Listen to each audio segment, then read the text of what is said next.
episode, everyone. It's episode 661 of Good Luck High Five. You're listening to a podcast that's for you if you play Magic the Gathering. Whether you have genuine enthusiasm or you're feigning it hard like Maria just was. Yeah. We're here for you. I'm one of your hosts, Maria. I'm another one of your hosts, Megan. And I am a third person, Tyler. And I just have to say that I just really loved there's something about when you walk out to the edge of a cliff and you're not sure if you like have gone all the way over or not. And that's what I felt like that intro was. Like as soon as you said, Happy New, like, you know, and like everyone immediately thinks year. Like you have to think year there. And then you took like a sharp right turn, you know, which you had to, because otherwise if you'd say year, then where do we go from there? Yes. It's really like, then we have like, we're falling, Where you know? do we go from there? But instead you ran all the way out to the edge of the cliff, perhaps a little bit over, and you twisted your body back around and grabbed it with one arm. Ooh, nice. Ooh, like a vine. Yeah, like I'd a watch vine, that or movie. like Sylvester Stallone in whatever that rock climbing movie is. You know? Oh, yeah, do we know what I'm talking about? I'm I'm- pretty sure. in any movie, really. Well, okay, that's true. But The only Sylvester Stallone movie I'm interested in is Over the Top. Well, I'm very interested in that movie. Yeah, that's very true. I have a friend who did a theme song for that, and it's actually really delightful. It's excellent. I had a viewing party of Over the Top at my house a few years ago, but I called it Over the Slop, and everyone was supposed to bring sloppy food to eat, and I made sloppy joes and stuff. Okay, that makes sense. And I was like, oh man, that What were movie the other was slop excellent. foods? I can't remember. I made anymore. like a pudding, like a yeah. parfait. Like a layered pudding dish. That's a good one. Yeah. I mean, nothing could really beat Pielander, which was the first one of those I did, which was Although, when we no, watched Highlander. Cake Off. Cake Off was Because- good. Oh, that is Because Yeah. our pretty friends good. Dan and Nancy brought 2 cakes that they had decorated with Nicolas Cage's and John Travolta's faces. And switch the And faces then halfway through. Did when we they- stopped the movie, they swapped Yes. the cake faces. That is accurate. They performed the they surgery. could they sliced off the top Yes, of them and like, oh exactly. my gosh, that's and truly transplanted amazing. the face of each cake onto the other cake. Although Point Breakfast was also a pretty Yes, good one, I that thought. was also good. These are Anyway. all very good. Yeah, My what movie are We series we never talking got about? around to Hot Dish Tub Time Hot Machine. Dish Tub Time Machine was Yeah, really going to be a great one, Yeah, I think. that If sounds not for good. viewing, for eating. Yeah. certainly. Yes. True. Yeah, more. Yeah, I agree. On with today's that. episode. Yes, hello, welcome everyone. We are all just hanging on by a thread ahead of Yes, we are. MagicCon Atlanta coming up this week. Which is really worrisome because usually by the end Yes. of the MagicCon is That's when we're when you hanging want on by to the be thread. Yeah, But because we're if you- already threaded. you've only got a gonna thread right enter- now. I don't know what we're things- going to be yeah, left that with, could let If me you tell enter you. with only a thread, what's going to happen? Yeah.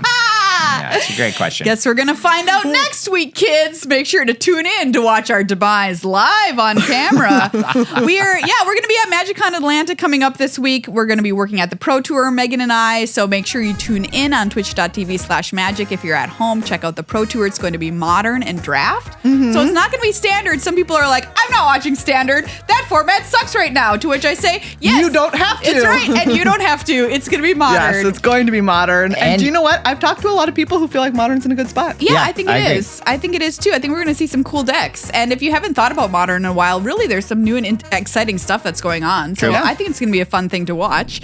So that's coming up for us this week. We're also going to talk about the Spider-Man pre-release that we went to at our local game store this past weekend. Tyler and I attended at Lodestone Coffee and Games in Minnetonka, Minnesota, the best local game store here in the Twin Cities area. Without a doubt. Yeah. Without a doubt. It was lovely, filled with great people, great time. As Megan said on past episodes, great toilet paper in the bathroom. Excellent. A+ toilet paper. I have said that before and I'll say it again. Top tier. Here's Top the tier. funniest thing. So S the tier. owner of the store texted me after that episode where you said the toilet paper was Yes. good, and he was like, "Yes, because our employees insisted on. They're like, this. We're ordering the good stuff." Yes, he sent us a screenshot Yes. of a text thread that they had. So there you go. I don't know what more you want. Good. They're You can't want committed. more. They're committed to the quality They toilet are. paper. Extremely. Absolutely. They've got a Extremely. cute little coffee shop in there, board games, everything. So go check them out. Lodestone Lodestone Coffee and Games over in Minnetonka, Minnesota. Thank you to them for sponsoring our spots in the pre-release that we played. And we played some Spider-Man. We We played some Spider-Man. I think you walked right up the edge to the edge of a Yeah, I copyright did. strike I on think that. I I did. think that was good. Yeah, thank you. Thank you.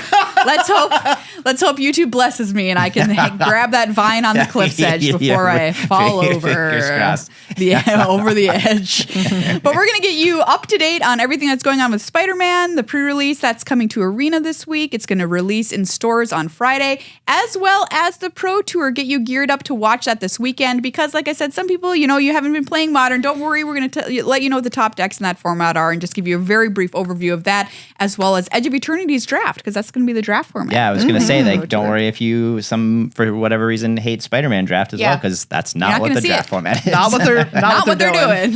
Not what they're doing at all. If you're going to Atlanta, by the way, on Sunday at 11 a.m., from 11 a.m. to noon, make sure you stop by the Dragon Shield booth to find Megan and myself there, as well as Judge Rob and Judge Eric from Commander Arcade. We're going to be hanging out, and we're doing a meet and greet. Pretty cool. We'd like to meet and or greet you in whatever way you wish. And to be clear, you can choose an either or. Yeah. Like you can both meet and greet us, but you can whichever also you want. only greet or only meet if you would prefer. Yeah. It's a choose your own adventure, really. Yes. Really it is. So make sure you watch out for that if you're going to be in Atlanta. Also, we're Moxfield partners here on Commander Arcade. Good Luck I-5. And there's going to be a little scavenger hunt that Moxfield is doing at the con where you can collect various badges from content creators. And Judge Rob and Judge Eric are going to be the badge holders of one of those special badges. Ooh. So if you're on Moxfield, make sure to find them. You'll scan a little QR code, and I think you get a special cool piece of flair in Moxfield. Wow. Oh, all right. And if you collect all of them, you get something special, though. I can't say what that is because it's a surprise. Nice. So you have an excuse to go up to them, ask them for that code and a sticker, all that kind of stuff happening at Atlanta this weekend. Unfortunately, we did not get I met Judge Rob's beard stickers made in time. Oh, man. But don't worry. Missed opportunity. Next time we will have them. They're too good of an idea not to do it, quite honestly. Yes. Before we kick off the show in earnest, thank you to everyone who helps us out by being patrons. Yeah. Yes, thank you so much to everyone who's a patron over at patreon.com/GLHF Magic. It really does mean the absolute world to us. We would not be able to do this without you. 100% true. So true. And we've got a very special thank you here for the next 10 people who sign up to donate at a year, who buy a year membership. If you're in the U.S., you're going to be shipped a Spider-Man pre-release box. Whoa! You get a discount for signing up at a year. Yep. So, hey, you get a discount and a pre-release box. Pretty good. Yes. The next 10 people. 10 at a year. Let's go. But also, we decided that if at this time next week, we only have one, that one person's getting all 10 of them. boxes. You just get 10. We're going to give away all 10 no matter in one week's time or another. How many new 10 of these are patrons leaving we have. this building. So. Like we said, though, that is unfortunately this time around US only because, wow, as you might imagine, it's only gotten worse to ship things overseas, and we are really struggling with that. Yeah, sorry. We're struggling with that big time, friends. and we truly are really sorry. We want to be able to ship it to you, and it has just become, on a number of different levels, like really not feasible for us. I just wish they'd invent the transporter already. Yeah, and that would be the main use for it, I think, would be to send out shipping. Patreon Yeah, rewards. honestly, I mean, you know what? It would be way up there. It'd be way up there. Yeah, that's true. It'd be a good way to test it. That's a good point, Yes. Maria. Like before humans got in, like you could just send Patreon stuff. Yes. Yeah. I think that's the number one use for sure. Yeah. Okay, I have a question for you all. Okay, please. Go. Do you all think that transporter technology is is it feasible? Oh, I thought you were going to ask if you die and then you come back, are you a different person? Oh, I see. Okay, I mean that's the classic question. Classic That's the question. obvious Classic question. No, I'm asking just like Do you genuinely. think it's possible? Like if you think on the scale of things that are possible to impossible, right? There's like faster than light travel. Yep. Do you think it is more or less impossible than faster than light travel? Ooh, good question. I feel like more impossible. That would be my. I would agree. And I think, and in my opinion, substantially more impossible. Yeah. They've done both I of think- these things with a light particle. Yeah. Well, they think. I mean, like, think. the faster than light stuff, like they do think that there might be some particles that travel faster than light. Yeah. And you're saying they've transported particles? They've transported a particle as well. Yes. Well, but so I'm just saying. What about, did they talk to that particle before and afterwards? Or? Were they like, hey, you the same guy? Are you the same guy? Are you the same guy? And you just come back. Well, you wouldn't know because like you would think that you were the same guy, but were you the same guy, you know, because you'd have all that guy memory. Yeah. Yeah. It's interesting that you say that because I have thought recently about the fact I had a near-death experience when I was about to graduate from high school. And producers, you know, because Tyler talked about it. That's true. And I wonder if that was something that I wonder if I came back in the same way. Like I truly do remember that. Because from what my parents have told me, my personality changed somewhat substantially. And I feel like at the very least, you used to be a real jerk. Yeah, I used to just be like giving people wedgies all the time, 24/7, which was a lot. It's a lot, That's a lot of wedgies. That's a lot of wedgies. It's a lot of wedgies. Yeah, it's kind of a burden, honestly. Yeah. For everyone involved. I agree. I would say that like that the gist of it is that I am just not sure whether I am the same person as I was before then. And so I think about that a fair amount we're of all time. a ship of Theseus if you think about it. Yeah, we are. Agreed. How many times how long does it take your cells to completely transfer out of your body and ones come in? Yeah. 7, I think they say it takes 7 years for all your cells to die and then regrow. Yeah. So they do think that that's meaningful in some way. But So glad this is a physics podcast. yeah. But long story short, what were we talking about? Magic the Gathering? Yeah. Yeah, we were talking about Magic the Gathering. What were we talking about?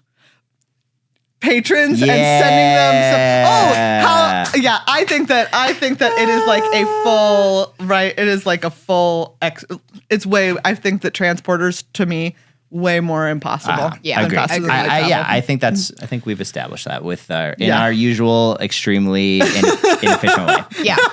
Very efficient. Coming around to near-death experiences, how they change you, and all the way back. All right, here we go. Yeah. Love it.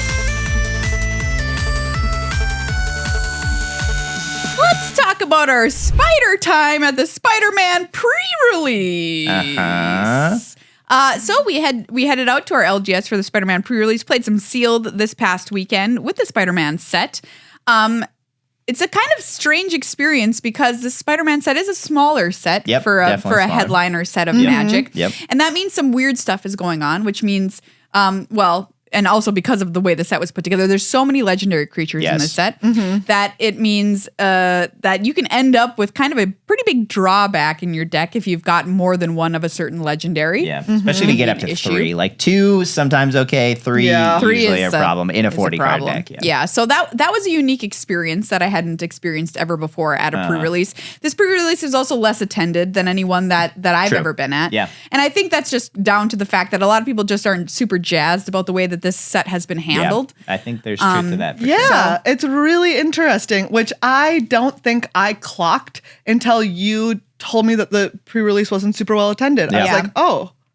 Yeah. I guess it makes sense, though, putting together I feel like it's the perfect bad confluence of things. Yeah. And I think like the last part of that concoction was people being like, this felt like it was supposed to be a small set. And it's trying to make it a big set. Like it probably wasn't supposed to be pre-release. It was supposed to be just like Assassin's Creed. Yeah. Exactly. And so I feel like that, that translates. And I think sometimes maybe people at the top don't think that people are going to feel the effects of that. But I would say this is, evidence obviously of the fact that you do feel that from a set if that care and time isn't able to be put into it for whatever reason. So it'll be interesting to see with Avatar: The Last Airbender if we can like get out of that hole and get back to somewhere, more like other Magic releases. Yeah. Quite honestly. I feel like Avatar does have going for it the fact that it was always going to be a large set. Yeah. True. Yeah. But regardless, I did have a super fun time playing this set. And I had a good time building the decks. The games were interesting and the decks played well. Tyler, why don't you talk about your deck and what you did? Yeah. So I had a black-red splashing blue mayhem deck, which is ironically similar in some ways to the deck that I drafted in our pick 2 draft. In our last episode about. But this one I would say it had great payoffs and not great enablers, I would say. Like I had some questionable enablers, some really good payoffs.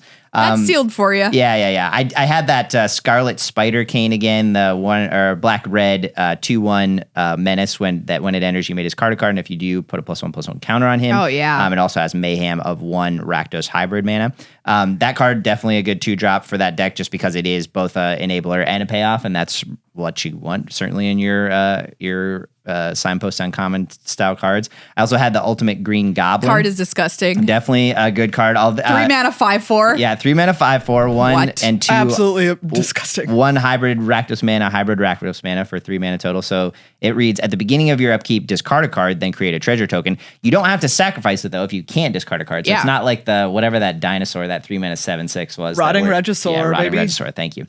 So it doesn't have a downside, and it always Just no downside. It does have a downside some of the time. You certainly have to like think about what your next turn is going to be, because before you draw a card, this happens. So like when you play this, you have to be like, all right, I'm gonna have to discard one of these cards in my hand if I have cards in my hand. But when I play it, it also has 2 and a hybrid Rakdos mana for its Mayhem cost. So it is against an enabler and a payoff. So those cards were helpful. So good. Also had Carnage Crimson Chaos, which is 2 black-red for a trample 4/3 legendary symbiote villain. When it enters, you return target creature card with mana 3 or less from your graveyard to the battlefield. It gains this creature attacks each combat if able, and when this creature deals combat damage to a player, sacrifice it. And it also has black and red Mayhem cost. Wow. So definitely good if you can Mayhem it. Seriously. Not an enabler, but it does, very strong. And I splashed blue partially or in a large part because I had really good mana for it. I had a Vibrant Cityscape, the Evolving Wilds variant. I had Oscor Industries, the Mayhem land that can tap for blue, black, or red. Also had the black-red dual land and the blue-black dual land. So I just had good mana for the blue splash. And the blue that I was most excited about splashing was this Spider Bite Web Warden, which is 2 and a blue for a 2/2, and it's a Mana War variant where it returns up to 1 non-land permanent to its owner's hand. And I did get to one time use Carnage to bring this back and bounce another thing, and I had already bounced a token that my opponent had made into 4/4 using I can't remember what that lizard's name is, but there's a lizard villain rare that when it comes into play, it's like a 5/5 trampler for 4, I think, and then it makes another card into a 4/4, no matter what it is. And you can use that on your opponent's cards too. So if your opponent has like some crazy card, it makes it into a 4/4 without ability. So it's like a sort of a removal spell, or if you have like a 1/1 token like my opponent did, you make it into 4/4. So I bounced that token, then I got to bounce to something else. So that was really good. Nice. Yeah, and overall, I had a good time playing it. I would say that the deck did I knew going in, I had a really good last pack, because before my last pack, I only had 1 rare that I was like, this seems playable. And the last pack luckily had 2 rares in it, and it was Ultimate Green Goblin and what was the other one? It doesn't matter. There was another black rare that I got. And so those 2 helped me for sure. But most of my rares weren't playable, so the deck didn't have a lot of top-end power on it. So it kind of needed the synergy pieces to come together. They didn't always. I went 2-1, so I felt decent about that. Though I did have a first-round bye because I think of the number of people at the event. There was just not an ability to. So I just won 1 game. So, it was either like the worst I've ever done at a pre-release or like kind of like, like an okay. One of the two. An okay record, one of the depending on how you look at it. And my last opponent, I did get to play at the top table though. Yeah, last time. You're at table feature match. I was at the feature match, such as there was a featured match. And my opponent was really nice, and they had a deck that had good mana and like had got to play all of their rares, and I saw a lot of them, and it was it didn't go super well for me that last game for sure, but I did have a good time, and it was fun. It was fun to have kind of a synergistic deck, which you don't always get in sealed, and like I said, it was a flawed synergistic deck, but it was still fun when I got to go off with some of these main synergies, absolutely. Yeah. It's funny you say that you have kind of ended up in the same deck that you drafted in our pick 2 draft, because I also did. Because I ended up in blue-black villains. True. Yeah, that's true. Yeah. Which is what I drafted in pick 2. And just a quick aside on pick 2 draft, by the way, I played in the early access streamer event the other day where you could draft or whatever, and on Arena. And I played in the pick 2 draft. I didn't even look to see if there was an 8-person pod, because I'm like, I just somehow I've heard mixed things about whether that's true or not. Like some people are saying there is going to be one, and some people are saying, oh, really? I heard that there is going to be one. Yeah, I did too, but then I also heard from someone else that that's unclear. So okay, well, I guess we'll see. Yeah, I think it would make sense, but also it's a little bit confusing if you're going to have because are they going to just have that be a pick one draft? Like I'm just confused by that. Yeah, because I've seen so. Yeah, and I feel like I've seen a WotC employee on Reddit say like there's only going to be pick two drafts. So I'm just confused about what's going on there. In a few days' time, we'll know the answer to this. But I would say play pick two draft. That's what I would play in this format. That's what it was made designed for. Yeah. So, and I had a great time doing it. The drafts go super fast, both the drafting and the playing out of your draft matches. So if you're a draft fiend, you can really get in there and do a ton of drafts. That's true. In the same amount of time that you could have done one draft. Yeah, so you can burn those gems twice as fast. Absolutely set those babies on fire. I think it's less gems for the pick two, and again, don't quote me on that, but I'm pretty sure that is true. Sure. I think there's like less gems, fewer games played, and like lower rewards. Yes, there's fewer games for sure. Yeah. But I don't know. I just really enjoyed it. So I wanted to throw that out there that I think pick two draft, like we talked about in the show a couple of weeks ago, I think it's a real great idea from Wizards of the Coast, and it's really interesting and fun to play. So getting back to sealed here at the pre-release, I played blue-black villains again, and I just want to point out the card Flying Octobot, which is a 1/1 flyer for 1 and a blue. Whenever another villain you control enters, you get to put a +1/+1 counter on this creature. It only triggers once a turn, but let me tell you, if you get this down on turn 2, it's going to be a bad day for your opponent. Yeah. Makes sense. Woo, there's a lot of villains running around out there. Villains, especially in blue and black. Especially in blue and black. Once again, I had Doc Ock, Sinister, Scientist, the 4/5 who becomes an 8/8 once there's 8 cards in your graveyard. And if you have another villain, he's hexproof. Jeez. Which is like very annoying for your opponents. And what? As hexproof tends to be. Let me tell you, you all know I love a good hexproof creature. And my opponent one time in one of the rounds was like, this is so annoying. And I'm like, yes, it is. This is so annoying. I got to play Chameleon in this deck once again. So I did the thing that I did in pick 2 draft, which was I copied Doc Ock with Chameleon. So I had 2 8/8s that were both hexproof from each other. So they were completely untouchable forever. Wow. Are you a bad guy? I guess so. Are you a villain? I mean, yeah, I would say that Boggles is a bit of a villain deck. Yes. I do anyway, think most people think yes. You know, I accept my villain status. Villains, what a fun deck to play, though. I did splash for Spot Living Portal in this deck. This card's absurd. 3 black, white for a 4/4. And when he enters, you get to exile something from your opponent and something from your graveyard, non-permanent cards even. And so they tuck under Spot, and when Spot leaves, those cards go back to their owner's hands. So you get your, card from your graveyard back, and your opponent has to have their creatures just still bounce back to their hands. So, and to be clear, you can exile a card from an opponent's graveyard if you want to. If you want to. I'm saying just in case there was some from really a graveyard. like some. Thank you. So just in case there was something in someone's graveyard that they could bring back in some way that you might want to get rid of. Or to keep them off 8 for Doc Ock or whatever. I'm sure they'll get there. But it was super fun. The games didn't seem very simple. They seemed interesting and complex. I agree. Which isn't always the case for a smaller set. So I don't know. I had a good time.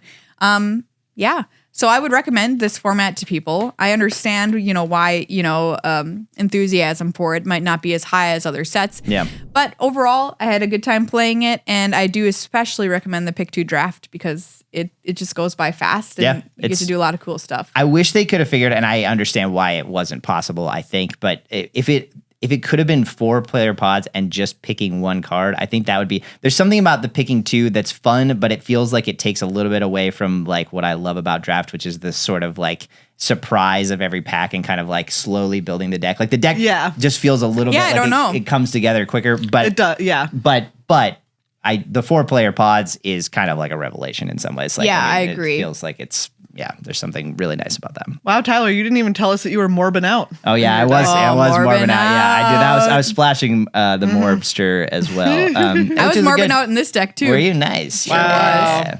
I copied Morb, so I was double morbed. Hey, double morbed. Can't beat that. Cannot beat that. My opponent got morbed on. Hardcore.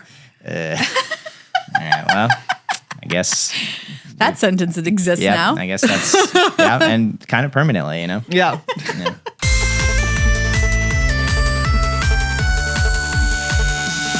you to the people who make Good Luck High Five happen each and every week. We're going to kick things off with Card Kingdom. Yes, thank you so much to Card Kingdom, cardkingdom.com/GLHF Magic, the place to go.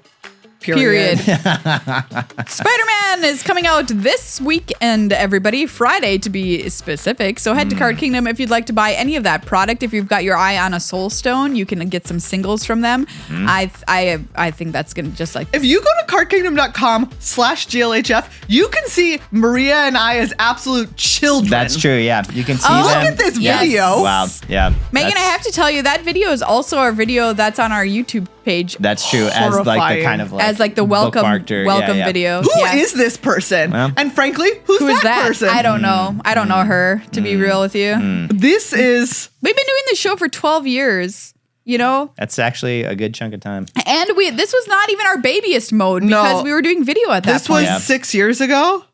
Wow, I feel 1,000 years old. We've made some strides in 6 years, I gotta say. Yeah, we Yeah. have. Looking For at one, that. I found a better haircut.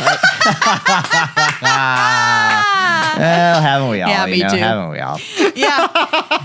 So if you want to see us being absolute babies, go check out Good Luck High Fives page over on Card Kingdom.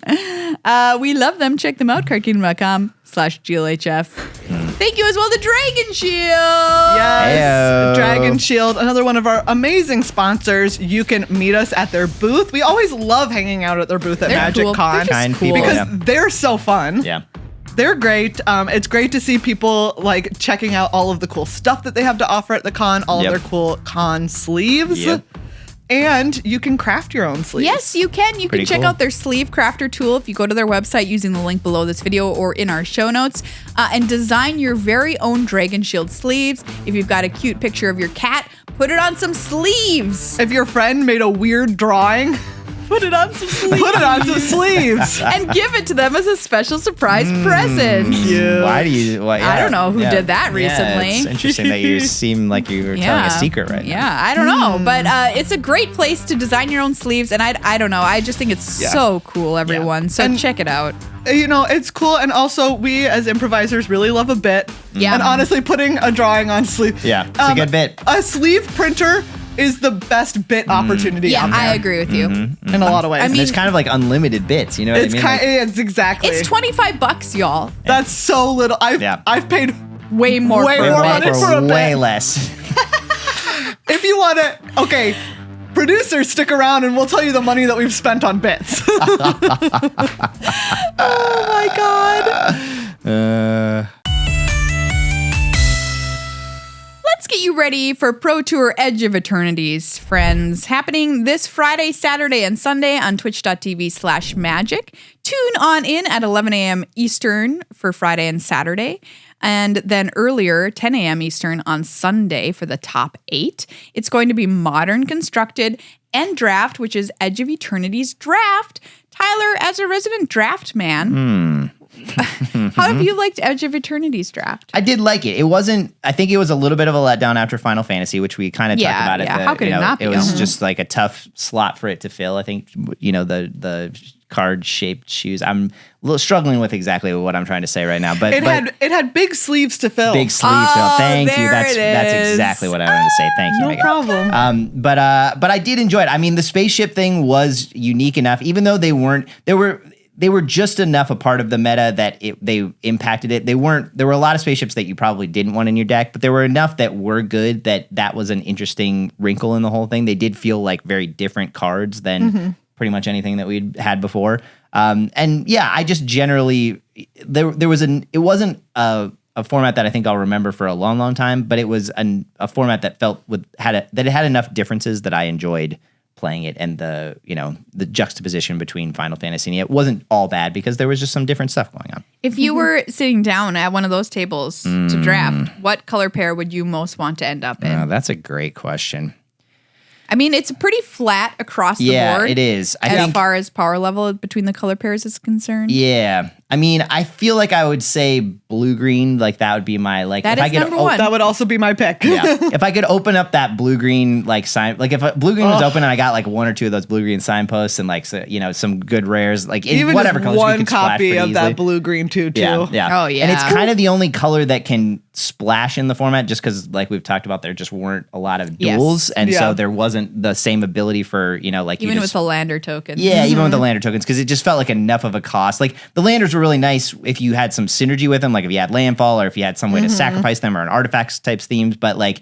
In terms of them fixing you, I think there was just enough of a tempo cost that they didn't Draft feel. can fix me. Nothing can fix. I was about to say nothing can fix me. Not even a lander token, baby. Not even a lander token's fixing this guy. Yeah, fair enough. Yes, they are going to be playing Edge of Eternities draft, which means that everybody in the room will have drafted this format like 1,000 times. True. Yeah. Which is going to be very interesting to find out what people do, because there's no way you're going to find a new strategy or anything Or like maybe that. someone will, like you never know, because sometimes, even if you drafted someone 1,000 times, if you get a house together and like there's, 15 of the best limited players in the world or whatever, and they they give over their lives They in an find that unhealthy slither way. blade. They really become like, Yes. the slither blade. Yeah, I mean, honestly, there could be something like that. Maybe, I'm also which is trying sort of to exciting. remember. There was the format where green was terrible. Uh-huh. Oh, And yes. there was a draft. There was a testing house that was like they figured out how to draft green. Uh-huh. Yeah. Yeah, it could be something like that Specifically, too. and they were Yeah. like, it's because it'll be open at the table. and Nobody you're will at want it. Nobody will want it. And so if you're the person who knows how, and they figured out like what was the only way to draft green in that format. Yeah. So you never Yeah. know. Well, that's interesting. So it's been a long time since we've seen a draft format this mature, if you will, at a pro tour. So Mature.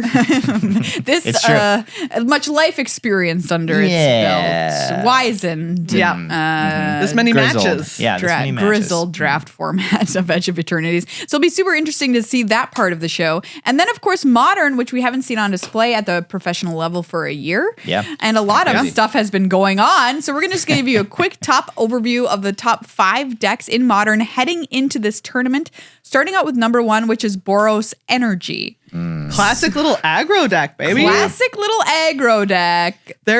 And what's wild is that obviously there has always been aggro in Modern. Yes. There have been different kinds of aggro decks. There's been like the Wild Nakatl style aggro decks. Classic. There have been, like goblin style Yeah, aggro decks. mono There's red. just been straight up burn. Yep. And this is like mostly new cards. Yeah, I know, it's wild. Definitely MH2 heavily influenced. Yes. Yes. Which makes sense because the energy. There was that like really substantial energy package in that set, and yeah, it's. I mean, you see it on display here. Like, oh my gosh, Ajani Nakatl Pariah is just that card is sick. It's a house. It's like it comes down on 2, and you're like, what do I do now? Like, this is just a nightmare. Somebody like, played that at me in the pre-release, by the way. And they also had Ocelite Pride in their deck, which this deck runs Yes. too. Yeah, and not even in the nerfed arena form. No, this is straight no. up 1 mana, 1/1 messed up card. That's what it just One says on mana, it. 1/1 messed up. Yeah, that's what it reads. Yeah. I mean, like all of the cards in this deck are just cards that Are you're messed like, up. if someone plays this, you're like, Yeah, Ragavan, same kind of thing. exactly. Guess I lose. Ragavan, Flage. Yeah. Phage.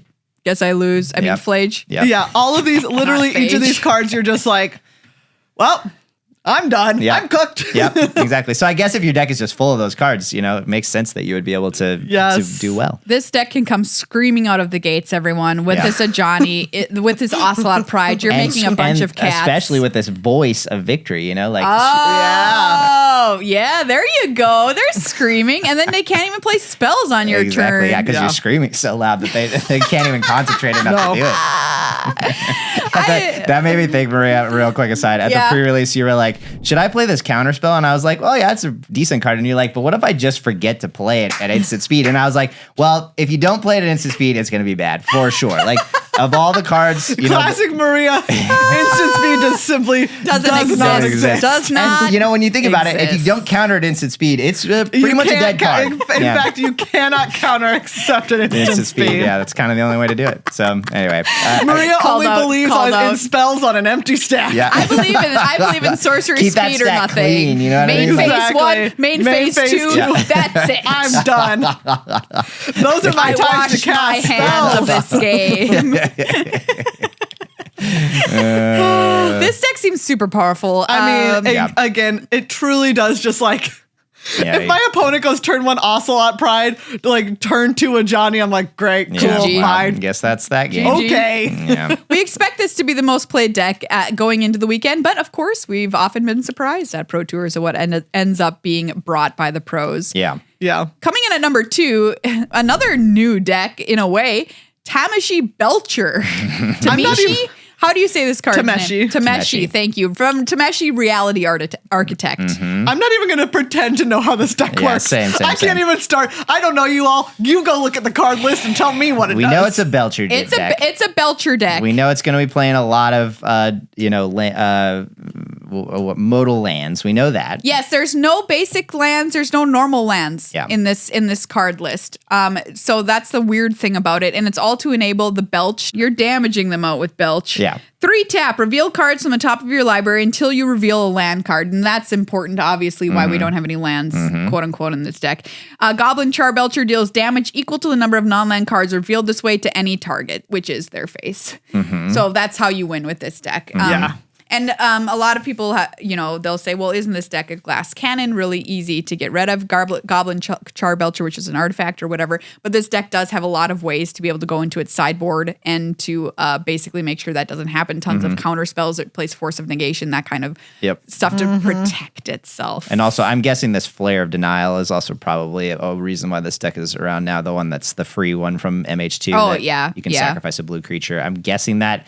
Again, I'm not going to also pretend to know how this deck works, but I'm guessing that. Actually, we talked about it and now I feel fine. All right, great. Yeah. Go ahead. Yeah. We just do what you said. Yeah. You Well, just play some stuff, you Charbelch them. I'm just wondering Tameshi or Tameshi is in the name, and I'm just wondering exactly. I read that card and it doesn't immediately jump out to me what that does in this deck, if I'm completely honest with you. So that's what I'm mostly So saying. Tameshi reads, whenever one or more non-creature permanents are returned to hand, draw a card. This ability triggers only once each turn. X and a white, return a land you control to its owner's hand. Return target artifact or enchantment card with mana value X or less from your graveyard to the battlefield. Activate only as a sorcery. Okay. I believe this is to Yes, enable yes, yes, Lotus yes. Bloom. You can, with this deck, do a turn 3 Whir of Invention, by the way, which will fetch up your Lotus Bloom, and then you can play Belcher on turn 4 and Lethal on turn 4. Okay. With that activation. That makes sense to me as well. So, yeah. That makes sense to me as well. You can accelerate pretty quickly with Lotus Bloom in this deck. So Yeah. It is a question always, though. As we said, this is a combo deck, and it is well known going into it. Yes. Which we know that there are times when that can be really problematic for a deck. If people know that this is coming, and then they just pack a lot of artifact removal, if they pack just a lot of ways to hate, some intense way to hate on this deck, yeah, for sure. it might just be a problem. I'll also say, just to, now that I have just read a little bit more of the Frank's article here, I will say that the Tameshi is like a backup plan to work with Lotus Bloom, because you can generate a massive amount of mana with that, and then you can play a giant Seagate Restoration and win that way. So it's sort Yeah, of like sure. a backup plan is what I'm seeing, which has some other side corner synergies with the other cards in the deck. That would be my read on it. If you want something a little bit more straightforward in Classic Modern, in number 3, we have Eldrazi Tron. Hey, it's Tron. It's Tron. Hey, everybody. Better Eldrazi. It's Tron. Look, it's never completely gone. It's Yep. Tron. It's never completely gone. Yeah, It's Tron. It's Tron. What's crazy is that the quality of cards that you can Tron into has gone up. That's true. Which I think is a part of, There's not even, in some of these lists, there's not even 7 mana Karn anymore. No, they're like, we don't need 7 mana Karn. We have true. Eugene, Eye of the Storms. Yep. We have Yes. Devourer of Destiny. Yeah. Yep. Which gives you that, nice, We have Sire of starting the 7 game thing. Deaths. Sire of 7 Deaths. which- First strike, vigilance, menace, trample, reach, lifelink, ward, pay 7 life. It's I mean, a 7/7. What can you say? Just, nasty. Yeah. They were like, oh, should we print more colorless 7 mana cards? It's like They were like, yes. Yes. Yes, we should. And They're like, yes, we should. and they Tron would did, love and- these. Yeah, and sure enough, it does. It's Tron. It's what are Tron. you doing? You're getting your Tron lands into play. and you're Troning. And you're making 7 7 mana with 3 lands. on turn 3. Good job, Tron. Good job, Good Tron. job, Tron. Hey, way to go. Straightforward. 7 mana on turn 3. Good job, Tron. Good job, Tron. You did it. In number 4, coming in number 4, we have Esper Goryo's, which is named after the card Goryo's Vengeance. Yes. which is a graveyard reanimation deck. Yeah. We're getting cool stuff back from the graveyard, like Atraxa Grand Unifier. Seems good. Grizzlebrand. Grizzlebrand's been around grizzling his brand for many, many years. Yeah, do you know what? Props to Grizzlebrand still being relevant. Yeah, I know, very true. for real. I know. 7 mana card. Legitimately. Out of here. Yeah, Grizzlebrand still getting here. played. Still around. Still Still getting played. here. Yeah. That's a great sign, Grizzlebrand. Great sign, Grizzlebrand. You've made it through the ages. And it's got Quantum Riddler, Ooh, Megan. yeah. Just an insane card in draft in Edge of Eternities, but also good enough for Modern. So that's Sounds like it's cool. from a Marvel set, quite honestly. Oh, yeah, well, that's Yeah. true, yeah. Wait, is the Riddler Marvel or DC? DC. Okay, never mind. I take it oopsies. back. I take it all back. Oopsies. Quantum Riddler. Yeah, a cool new inclusion in this deck for sure. So if you want to reanimate stuff from the graveyard and then Yeah. use Ephemerate to blink it so And it if you're doesn't like, go away at the end of how the do I turn. get it in my graveyard? You've got Psychic Frog Yeah. to put in your graveyard. Great new Yeah. printing for this deck for sure. So very powerful coming in at number 4. And number 5 to round things out. We couldn't talk about any deck in a format without mentioning Is It. So here we go. Is It Affinity? Affinity, a long stay deck of Modern, of course, Yep. that was heavily nerfed. And now back in... Mox Opal is back, Mox baby. Opal's back. So It was New not form. gone for very long, true, yeah. honestly, in the And- grand scheme of things. And, surprise, surprise, this deck is now, wanting to play that card and is probably very, very, very much a good place for it and has, catapulted it back into relevancy again. Mox Opal is a 0 mana legendary artifact with Metalcraft. Tap, add 1 mana of any color. Activate this ability only if you control 3 or more artifacts. Which you do. It was gone for a while. It got banned. Affinity went away. Yep. Mox Opal came back. Affinity came back. Interesting correlation there. Yeah, it definitely is, Interesting. You get to play definitely is. great cards like Cranial Plating, which gives equipped creature +1/+0 for each artifact you control, which Yep. I don't know. I just love Cranial Plating. Yeah, I mean, it is. Yeah. Speaks to me on some level. I feel like a great new addition to this, which is also kind of surprising to me, is Kappa Cannoneer. I Yeah. know. This is 5 and a blue for an artifact creature, Turtle Warrior. It's a 4/4 with Improvise. You can tap artifacts to pay for 1 of its cost. It has Ward 4, Yep. which I think is very important. Definitely, yeah. Whenever this creature or another artifact you control enters, put a +1/+1 counter on this creature. It can't be blocked this turn. I love that this card is in here. I Yeah. love it. Just a beautiful turtle. And I'll also call out Pinnacle Emissary, Yes. a card from Edge of Eternities that, Yeah. again, good card in draft. It's one of those cards that just doesn't have like a cap on it, there's no like once per turn on this. So the card reads, it's 1 blue-red for a 3/3 robot artifact creature. So it's a artifact itself, and it says whenever you cast an artifact spell, create a 1/1 colorless drone artifact creature token with flying, and this token can block only creatures with flying. It also has a warp cost of 1. Is it hybrid mana? So, that's just a card that in a deck like this can make it like who knows how many Wow. 1/1 This flyers. deck seems like it might be good. Yeah, I it can think be this I'm amazing. deck interested is to see sweet. this. Yeah. This might be one that I would be interested in playing if I'm looking at the top 5 and thinking Yeah. of what I would want Yeah, to play in this I hear that tournament. for sure. I think it'd be so fun to play Affinity. And you just feel like you're doing Modern a solid because like Affinity was like the deck of Modern for so long. Hey, You know? I'm here to do Modern a solid. I'm gonna play. Is it? I'm going to Affinity? play Affinity. Let's go. This is also the last tournament, by the way, everybody, before we make the cut for the World Championship later Yeah. this Yeah. year. Crazy. So Exciting. we're going to have the World Championship roster set before the end of the weekend. I'm looking forward to this tournament. It's certainly a weird one. Like having a very I don't want to say mature. That's not the right word. Having a very having a Well-tested, yeah. well-tested draft format in the form of Edge of Eternities. That's strange and unusual. Yeah. And also having this format be modern is not typically what we do. So I'm looking forward to the show. Yeah. And I hope you all tune in and watch. And if you're at MagicCon Atlanta, come by and take a peek at the Pro Tour area. It's very cool, I think, to see and you can watch the. You can be some so close to matches. some people who like Yes. some like world world champions and or Hall of Famers and or just people that you're like, wow, I know that person is insane at playing Magic. Yeah, Yeah. absolutely. So yeah, come over and say hi if you're there. Wave to me at the news desk, and hopefully I will see you. If I'm not staring at my laptop. But yeah, looking forward to it. If we're not desperately clinging to the single thread. Yeah, that's true. Yeah, if that thread isn't just like right at the edge of your fingers, like about to slip out of it. Yeah. That might be distracting if that's what's going on at that moment. Oh boy. Oh no. My thread.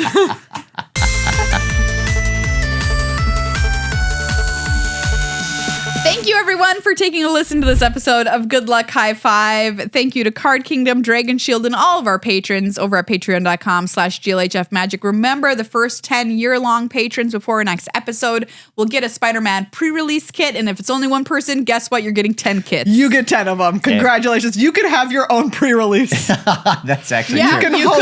You can host a 10-person pre-release. You did it. You got there. Congratulations. US only. Thank you. Say hi to us at the Dragon Shield booth at MagicCon Atlanta, 10 a.m. to noon on Sunday alongside Judge Rob and Judge Eric. Remember to find them for those Moxfield bonuses, those badges that are going to be going around the convention center. If you want to collect some of those, I believe there's 6 in all. And yeah, I'm looking forward to this. See you on twitch.tv/magic, everybody, if you can't be there. We'd love to see your smiling face in the chat. Have a great week. We'll see you next week when our threads have officially run out. Uh-oh. Uh-oh.